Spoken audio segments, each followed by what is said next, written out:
আমি আসলে এত সুন্দর করে কথা বলতে পারি না, তো আমি একটা ঘটনা বলি। ঘটনাটা আমার জন্য খুব ইন্টারেস্টিং। আমি খুব বেশি ভ্রমণ করি নাই, যে কটা দেশে গিয়েছি সেই কটা দেশের উপরে বই লেগে গেছে। একটা রম্য টাইপের ভ্রমণ আর কি। আমি যখন প্রথম ইংল্যান্ডে যাই, এটা ছিল একটা গ্রাফিক নভেলের উপর একটা ওয়ার্কশপ।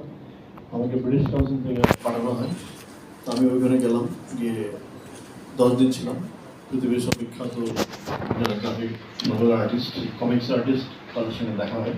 সুপারম্যান, ব্যাটম্যান, ওয়াচম্যান, এই বিখ্যাত সব গ্রাফিক নভেলের আর্টিস্টদের সাথে আমার যোগাযোগ হয়, কথা হয়, তাদের অটোগ্রাফও নেই।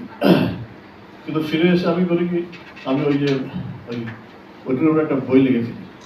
একটু ফানি বই, কার্টুন টার্টুন দিয়ে। বইটার নাম দেয় মাইন্ড দ্য গ্যাপ। ওই যে বিদেশের লন্ডনের ওই মেট্রো রেলে উঠলে একটু মাত্র বলে mind the gap, mind the gap. আমাদের দেশে কিন্তু এখন বলে, আমাদের দেশের মেট্রো রেলেও বলে mind the gap, mind the gap. এগুলোর নাম, বইটার নামই মাইন্ড দ্য গ্যাপ। ওটা বাংলায় লেখা, কার্টুন টার্টুন আছে ভিতরে। তো আমি বইটা উৎসর্গ করি ডেভিডকে, মানে যে আমাকে ইংল্যান্ডে পাঠায় আর কি। তিনি খুবই বয়স্ক একজন মানুষ। তো বইটা আমি তাকে গিফট করি। তো সে খুবই উত্তেজিত হয়, এবং সে যে বাংলা পড়তে পারে না, এটার জন্য সে খুবই দুঃখিত হয়ে ওঠে। আমার খুবই আশ্চর্য ব্যাপার, সে পরবর্তী 3 বছরের মধ্যে বাংলা শিখে ফেলে, জাস্ট আমার বইটা পড়া।